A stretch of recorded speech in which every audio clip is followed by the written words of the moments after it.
Greetings. Thank you for joining me here today. My name is Steve Wyman. I'm with the Somerset County Office of Emergency Management with the EMS Bureau, as well as I serve on the trauma staff at St. Joseph's University Medical Center in Paterson, New Jersey. I'm going to present my study today, Retention of Tourniquet Application Skills Following Participation in a Bleeding Control Course. I have nothing to disclose. The American College of Surgeons Stop the Bleed program has trained more than 1.8 million individuals worldwide to recognize and treat uncontrolled external hemorrhage. Central to the Stop the Bleed training is the use of the commercial tourniquet. No published studies have been done that review the retention of commercial tourniquet skills after participation in an initial Stop the Bleed class.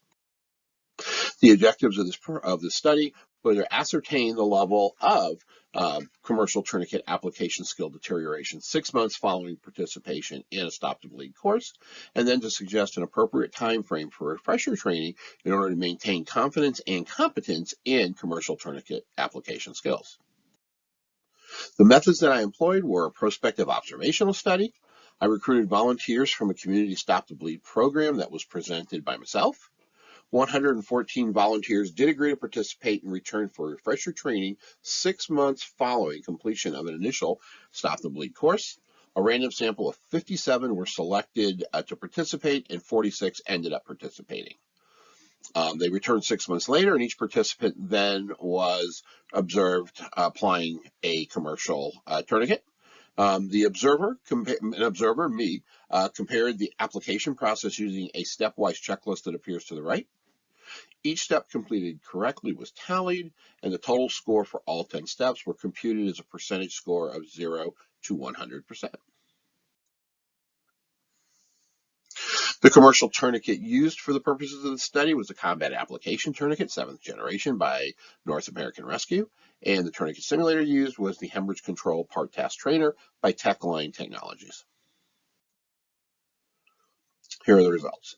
Baseline score for tourniquet application for all of the volunteers was 100% following initial training. Basically, all of these individuals demonstrated competence and proficiency at applying a commercial tourniquet when they completed the initial Stop the Bleed training.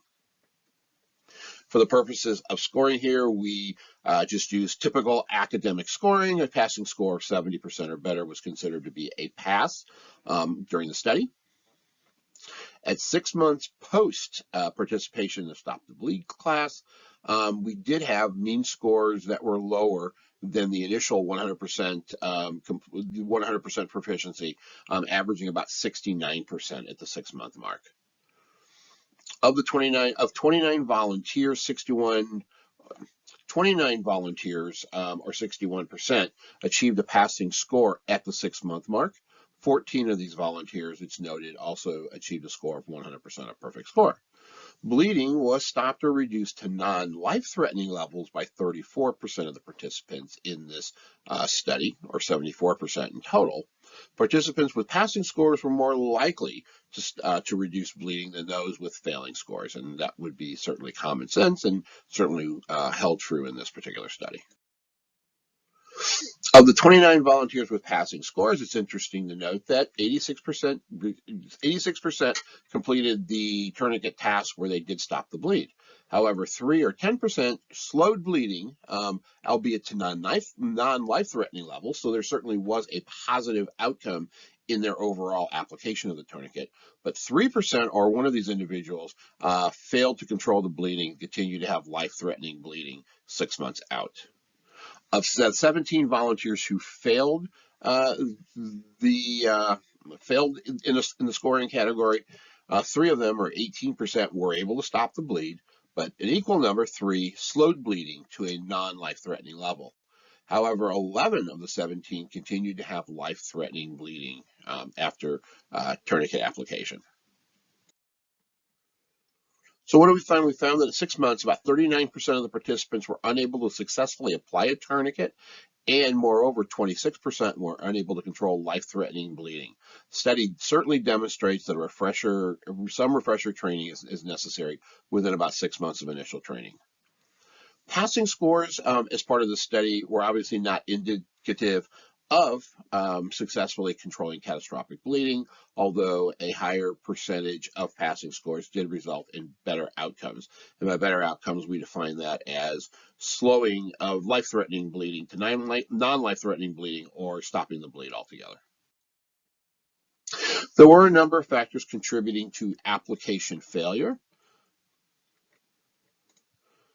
The biggest one was position of the tourniquet, failing to put it in the proper location at 6 months after initial training.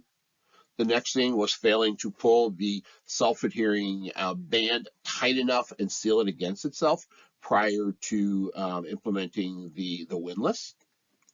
Another thing were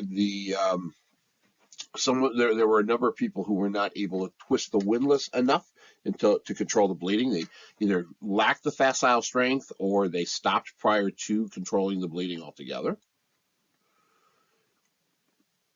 And then several of them didn't secure their windlass or lock the windlass bar in place after application of the tourniquet, resulting in failure of the tourniquet.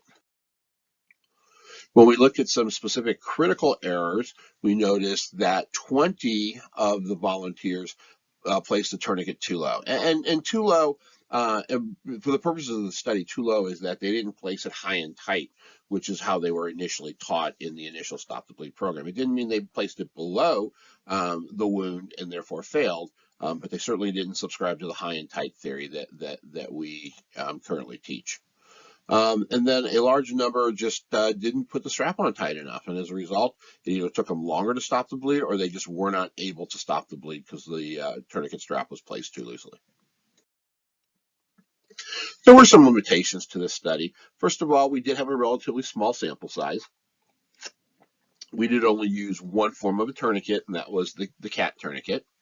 The study only looked at one stop the bleed skill. It's very possible that if I couldn't stop bleeding with a tourniquet, I might have been able to use one of the two other methodologies, either direct pressure or wound packing, in order to stop the bleed. We didn't have environmental stress in that it was a very open, non-stressed environment that people were applying the tourniquet in. The question is, if we stress the environment with those people, with those individuals who were able to put on the tourniquet, would the stress have caused them not to be able to successfully apply the tourniquet 6 months afterwards? And then we certainly recommend replication. It's the first time out with this prospective cohort study, and we certainly would encourage additional investigation using the same methodology or maybe an improved methodology. So what are the implications of this for Stop the Bleed educators? Well, first of all, we knew that 6 months after initial Stop the Bleed program, there was a significant number of participants who showed initial competence that were no longer able to apply the device to stop catastrophic bleeding. The data has implication for educators of bleeding control courses in that refresher training really must be arranged at regular intervals to assure ongoing skills competence. Although the study did not specifically address healthcare professional competence with commercial tourniquet application, when we looked at skills retention in the literature for across the board for a variety of different medically skill-oriented programs, it's reasonable to assume that probably healthcare professionals also should regularly practice the application of commercial tourniquets. And trouble spots occurred with the tourniquet application that really point out those areas that may need increased emphasis during Stop the Bleed training. Again, proper placement of the tourniquet, placing the self-adhering strap back on itself as tight as possible prior to securing it, and making sure that the windlass does get secured in that clip with the residual strap coming through, and then of course the timestamp Velcro being placed over the entire top of the clip in order to secure it more wisely. In conclusion, the study demonstrates that 6 months after taking initial Stop the Bleed training, only 30% of the participants taking part in the Stop the Bleed program retained perfect recollection and recall skills for commercial tourniquet application, while 74% were able to control bleeding to life-threatening levels. 39% were unable to appropriately pass a commercial tourniquet skills test, and 26% of the participants were unable to control life-threatening bleeding altogether. Given the fact this data is consistent with the outcome from other medical skills retention studies, it's really recommended the American College of Surgeons develops refresher training curriculum and recommendations for instructors to offer refresher training sessions at least 6 months following initial training, if not sooner. And certainly additional replication of the study, and perhaps looking at the study and segmenting it at 1 month, 3 months, and 6 months after initial participation in the Stop the Bleed class may shed a little bit more light and finitely tune that time frame in which refresher training would be helpful.